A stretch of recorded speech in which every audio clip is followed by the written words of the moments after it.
on a serious note, I've listened to the album, a fabulous album. Babies aren't serious. No, babies aren't very serious, but I'm just wondering. Actually, I'm wondering how Babies, yeah, it's just my family, dude. I'm actually wondering how has changed your relationship with music? Because, well, this is a Foo Fighters album. You guys definitely kind of have some different directions on it. Have you guys found that change at all? Nursery rhyme. Yeah, well, you know, actually, I think I was subliminally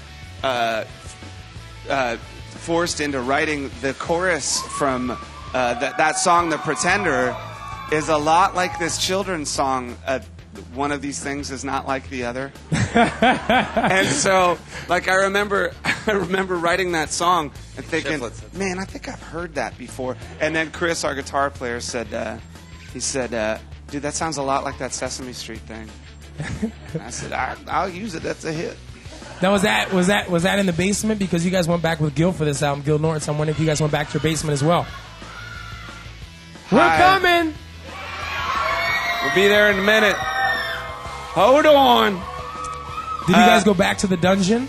Well, we did it in our studio at Studio 606 in Los Angeles. Okay. So, yeah, I mean, we did it the same place we did the last record. It's our own studio. It's a great place to work. And we had Gil Norton come back and produce it.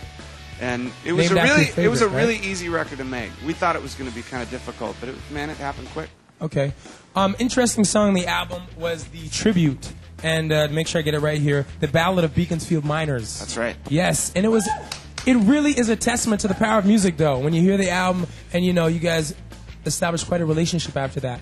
But the ballad, the weird thing is you really did mean a ballad, because when I listened to the song, I'm waiting for lyrics to kick in, and I'm waiting, and then I realized it was just going to be a ballad. I was wondering why you guys chose not to write any lyrics for that song.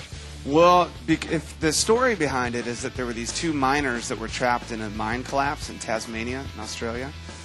And after a few days, the rescuers tunneled to them, and they couldn't pull them out yet, but they asked if they needed anything. And one dude asked for water, and this other guy wanted our last album on an iPod. So, and then someone sent me an email and told me what was going on. Then I sent them a note, and then we met them.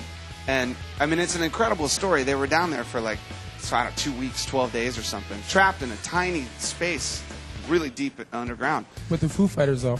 With Foo Fighters iPod, but it would have been like if I sang over, it'd be like two miners trapped in the mine. Like it would have been stupid. So I thought the music said it all. Okay, and the weird thing is that song. I find the title. I don't know how you guys chose it. Well, I do know how you chose it. The lyrics, obviously from Home, right, are part of the title. But the thing is, the echoes, the silence, the patience, grace. It kind of made me think of that whole thing. And I was wondering why you guys chose that line, I guess, to represent the album. Well, you know, actually, we searched really hard for a title, and we've gone through a lot. I wanted to call it "Cheer Up, Boys," because that's one of the titles on the album. Nate had a couple good ones, and then Dave came in one day and goes, "What about calling it this?" And echoes, silence, patience, and grace. And since there's so many dynamics on the record, I mean, that's what first came to mind when how it would represent the album, and it kind of represents a lot of the dynamical shifts. I like that. I like that a lot. Dynamical shifts. Represents the dynamical shifts or something.